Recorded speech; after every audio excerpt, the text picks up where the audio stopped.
What's going on, guys? Welcome back to another video. Today, we're going to be going over UFC Fight Night Blanchfield versus Barber. Decent fight night. There's a couple pretty good fights on here. Not much name value, but the hardcores know that there's a couple solid fights on this card. Not the best though, definitely not. But anyways, yeah, Blanchfield versus Barber. Let's get straight into it with the first fight of the night. Rayani Dos Santos versus Elise Ardeline. I'm gonna go with Rayani Dos Santos. The record is just better. 14-8, 9-7. A 9-7. A 9-7 record is just horrible. I know Elise Ardeline has fought some good fighters like Zhang Wei Li and a couple other good fighters, but Rayani Dos Santos is just better.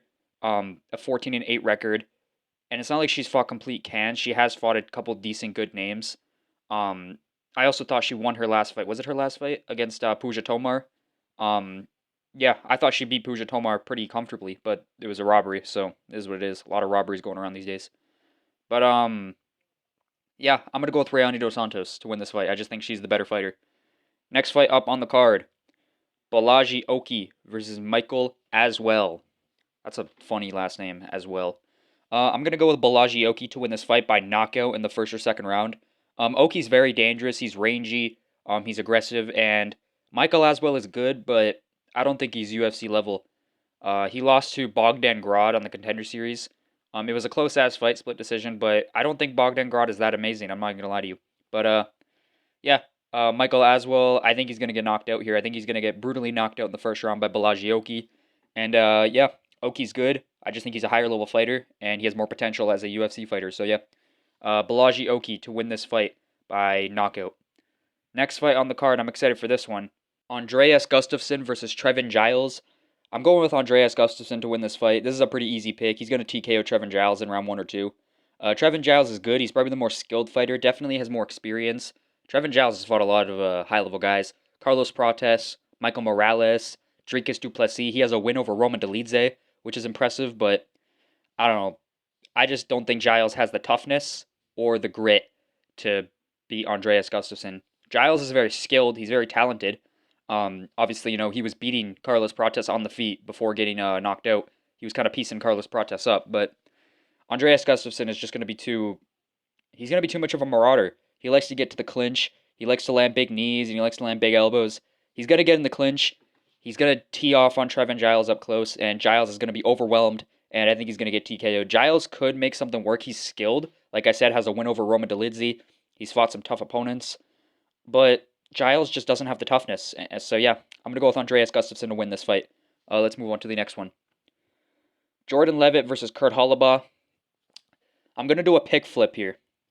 I was originally going to pick Kurt Holobaugh to win this fight, but I'm going with Jordan Levitt. Levitt's younger, way more in his prime. Holobaugh just can't seem to get wins in this division, in this sport at all even. I don't know why I said division. He just can't seem to get wins in this sport. Lost his last fight to Alexander Hernandez by just getting out-wrestled, trying to work off his back but couldn't throw up anything. He's not going to submit Jordan Levitt off of his back. You have to be an elite jiu-jitsu practitioner like a Paddy Pimblett or Chase Hooper to submit Jordan Levitt. Jordan Levitt's strong. He's got good grappling. He is more of a jiu-jitsu nerd, but he can force takedowns. And on the feet, he's not even bad. He's just awkward. Like, he can land stuff on the feet. I just think, yeah, Levitt's more in his prime. He's way more potential, better fighter. And Kurt Holobaugh, pushing 40, can't really win. He's just been losing consistently in the UFC. And yeah, I don't think Kurt Holobaugh wins. On the feet, I do think Holobaugh's a better striker.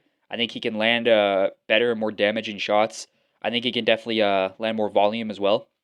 But Levitt's eventually going to get this fight to the ground every round.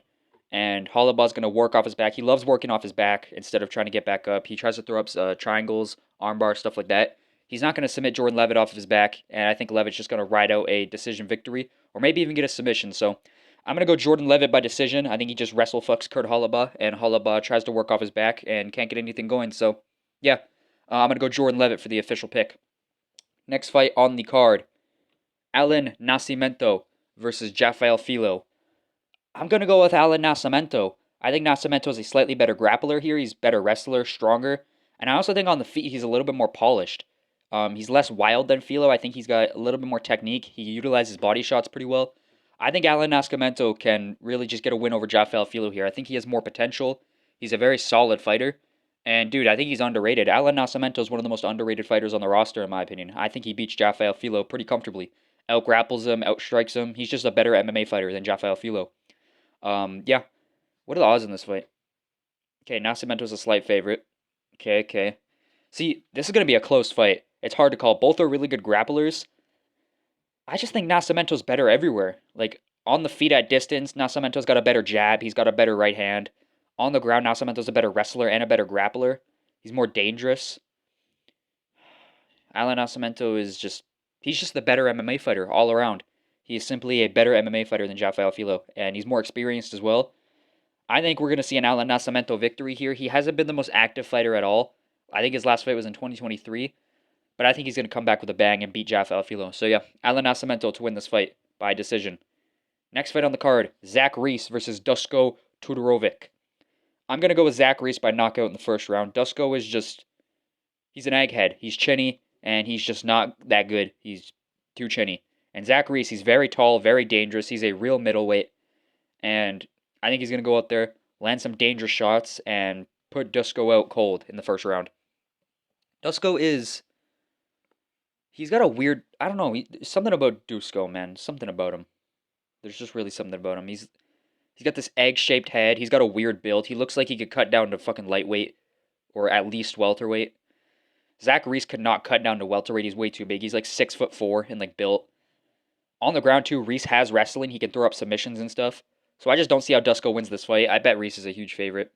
Yeah, minus 285, plus 223, or plus 230. I think Reese should be a bigger underdog. I think this is going to be a blowout for Dusko Tudorovic. I might even lock Zach Reese. And yeah, Zachary Reese is going to get this one done.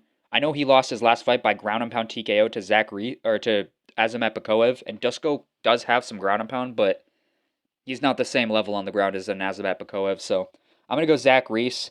He's very dangerous, very long. I think he's going to go in there, land like a big 1-2 on Dusko or like a big uppercut in the clinch and put Dusko out cold. So yeah, Zach Reese first round TKO. Let's move on to the next fight. Next fight we have Ketlin Vieira versus Macy Chiasson. This is a tough one, honestly. This is a tough one to pick. Ketlin Vieira looked pretty decent in her last fight against Kayla Harrison. And when I say she looked decent, I mean she survived. She didn't get completely steamrolled, but Kayla Harrison clearly won. Took her down easily. Macy Chiasson isn't Kayla Harrison on the ground, but on the feet, I definitely think she can get some good shots off here. I'm going to go Macy Chiasson as the official pick. I think Macy Chiasson is going to have the range advantage. She's very tall. She's about 5'11", I think. I think she's going to be able to land some shots from range, keep Ketlin Vieira back a little bit. And on the ground, I don't think it's going to be a complete blowout. Even though we've seen Macy Chiasson kind of just get held down before, she's improving. She looked good against Mayra Bueno Silva in her last fight, who's a very good grappler. So yeah, I think Macy Chiasson is going to win this fight. Some knees up the middle are going to be there when Ketlin Vieira goes for some takedowns. The clinch is going to be there. She's very physical. Macy Chiasson also just has the ability to just damage people and cut them open. So I think she can open up some cuts on Ketlin Vieira and win on the damage, win a damage-based decision. So yeah, Macy Chiasson is the official pick for this fight. Let's move on to the next fight. We have Dustin Jacoby versus Bruno Lopez. I'm going to go with Dustin Jacoby to win this fight by decision. I just don't really see how Bruno Lopez is going to win this fight. I know I keep saying that. I said that about Bruno Lopez in his last fight, called him an NPC, said he's not beating Magomed Gaziasulov. He's outclassed in every area. And he went out there and beat Gaziasulov. Gaziasulov is, of course, a very overrated fighter. I knew he was overrated going into that. I shouldn't have locked him. But Bruno Lopez, he's just an NPC. I can't see Bruno Lopez going out there and just being a ranked fighter. I know Jacoby's not ranked, but Dustin Jacoby is like probably the best unranked fighter in the division, aside from maybe like an Umar Sy. Like I think Dustin Jacoby's the first or second best unranked fighter in the division. Dude beat Khalil Roundtree. That fight was a robbery. Flatlined Vitor Petrino in his last fight. I'm going with Dustin Jacoby here to KO Bruno Lopez. Second or third round. I think he's going to find the KO on Bruno Lopez. Lopez has one loss, and that is a KO to Brenison Ribeiro, who starched him. I believe that was on the Contender Series. Brenison Ribeiro is dangerous, but Jacoby's so much higher level than Ribeiro. If Ribeiro can find the KO shot, Jacoby can as well.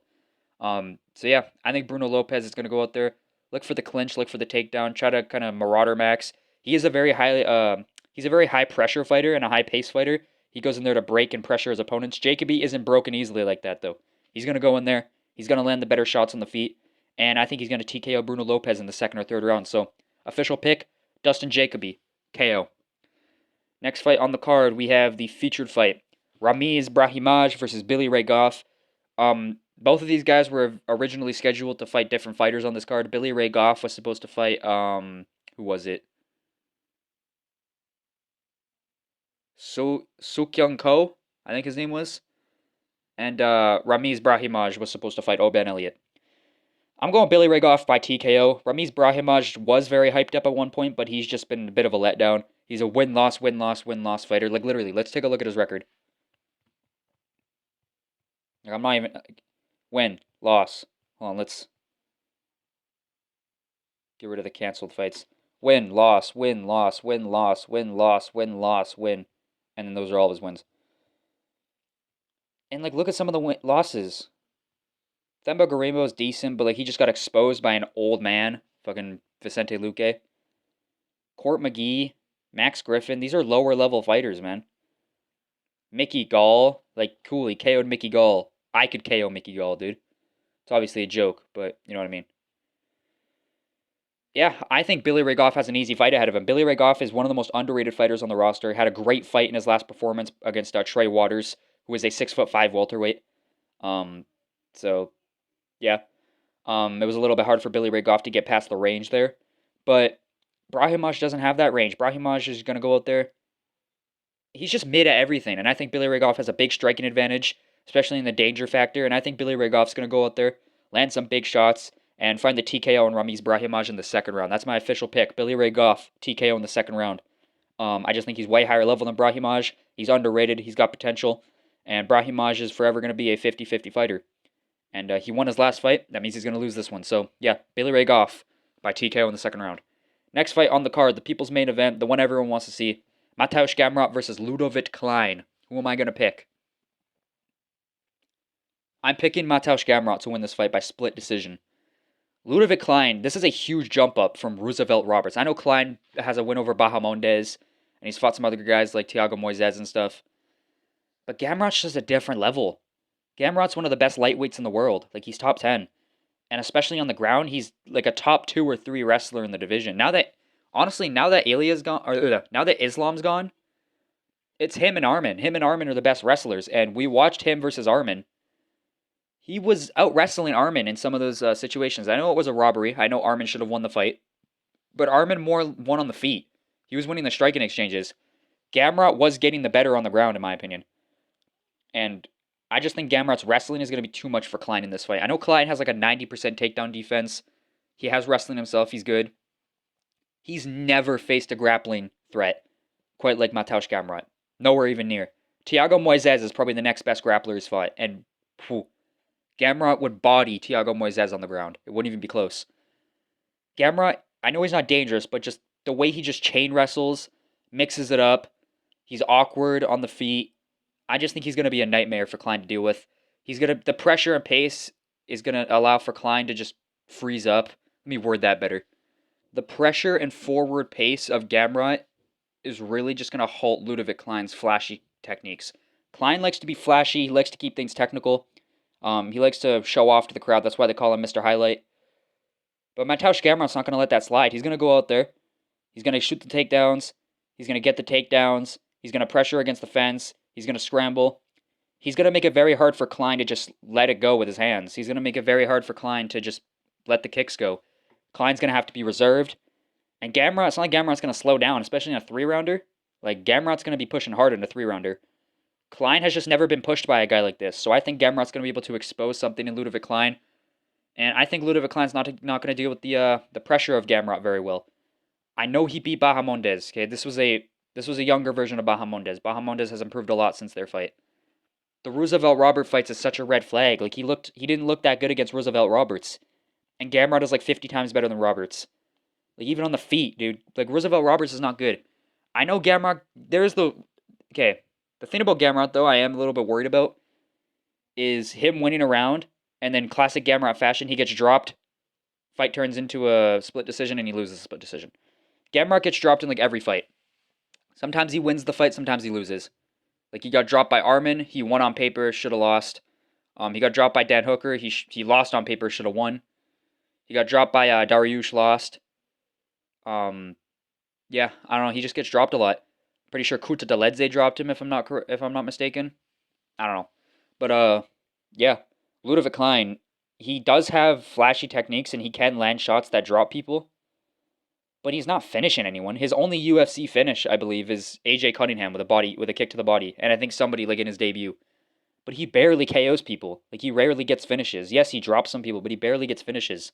He never follows up. He never finds the finish. Gamrot's not getting finished in this fight. The pressure is going to be too much. I'm going Gamrot. I just think the chain wrestling, the constant takedown threat, the cardio, and the pace and the pressure is going to be too much for Klein. He's going to get gun shy. Klein's going to be looking for openings. He's going to be freezing up. And Mr. Highlight is going to kind of do what he did against Roberts and just have a lackluster performance. And I think he's going to lose a split decision against Mateusz Gamrot in classic Gamrot fashion. So yeah, I'm going Mateusz Gamrot to win this fight. Let's move on to the main event. Aaron Blanchfield versus Macy Barber. This is a pretty easy pick in my opinion. It's going to be Aaron Blanchfield. Macy Barber on the feet could make something work.